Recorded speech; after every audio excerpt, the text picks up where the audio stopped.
Hello, it's pep talk time. I'm Camille. Happy Tuesday to all of you. And I know it's election day. So, pep talk time is your weekly dose of inspiration, motivation, and just, add a girl or add a boy.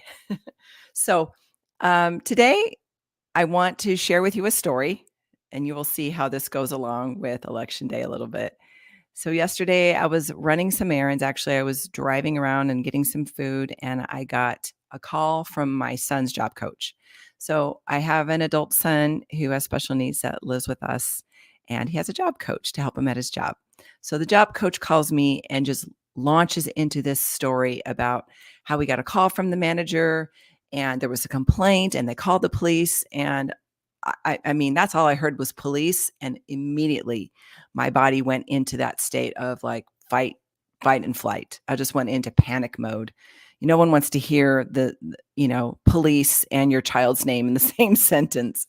And so he's telling me, and I'm like starting to feel the telltale signs, like my heart is starting to beat. I'm starting to feel sick in my stomach.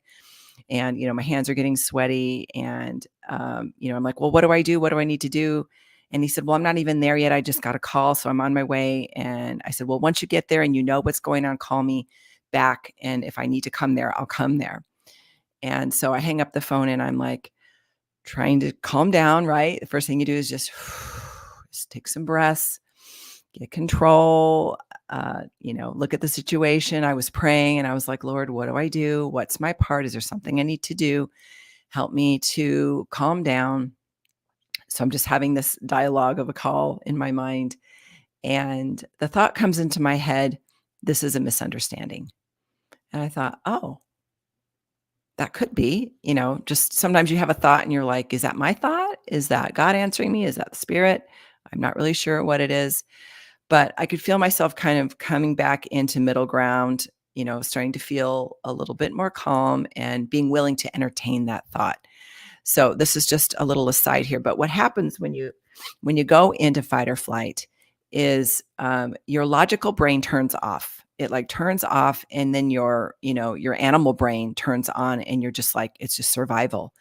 And you're not able to think clearly. You're not able to access those logical answers. And that's why it's so important for us, especially in a situation that we're not being chased by a bear or about to be run over by a train, to be able to calm ourselves down and to assess the situation using our brain, our calm thinking faculties, sorry. And so, coming into that place was helping me, entertain what it could possibly be. When I arrived at my destination, I got another call from the job coach who said basically it was a misunderstanding. He said, yeah, somebody complained. He had talked to the manager. Somebody complained. She called the police, and the police came and looked at the video footage or whatever and said, this is nothing. This is ridiculous. There's nothing here. Nothing happened. And they didn't even talk to my son, which was a huge blessing because that I know would have been very traumatic for him. And then later I talked to him and asked him, yeah, what happened at work today? And he just said there was a negative antagonistic lady and she caused all kinds of problems, which is basically exactly what happened. And so I was grateful for what happened. I want to share that with you because whenever you find yourself in a situation like that, let's say it's right now during election time where the stakes are high and people are feeling very nervous and worried and anxious. What happens if my candidate doesn't win? The whole world's going to go down the drain, or maybe worse thoughts even. These are two words that I want to share with you. Can you read those? It says, stay cool. This little plaque sits on my husband's desk. And often I go steal it and I put it on my desk because cooler minds, what's the saying? Cooler minds, cooler thoughts prevail. That's kind of what I'm thinking here. The more we can get into that space, remove ourselves from all of the constant noise. I was watching the news accidentally for a few seconds. And, the newscasters, you could just feel their excitement about all this drama that was about to go down and, kind of feeding the monster, like this crazy drama monster. And so I think we have to be very, very mindful of that and pull ourselves away, connect with God, and find out what is true. It's absolutely necessary for survival.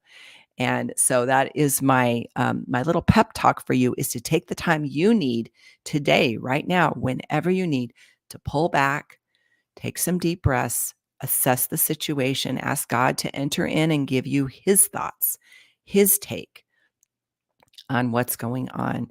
And I'm going to tell you, I've got a stillness challenge that is going to teach you just how to do that coming up in a few weeks, November 18th. And I realize it's hard to do because we're all very busy. Who has time to be still? But it is crucial for our survival. And I've broken down this challenge into several days to show you exactly how to do it. And I'm so excited to share these things with you. So mark your calendar and keep watching for the details. All right, good luck today. Know that everything is going to be fine. All is well. Everything's going to turn out just great. I'm thinking about you. I'm thinking about all of us right now. All right, we'll talk to you next time. Bye.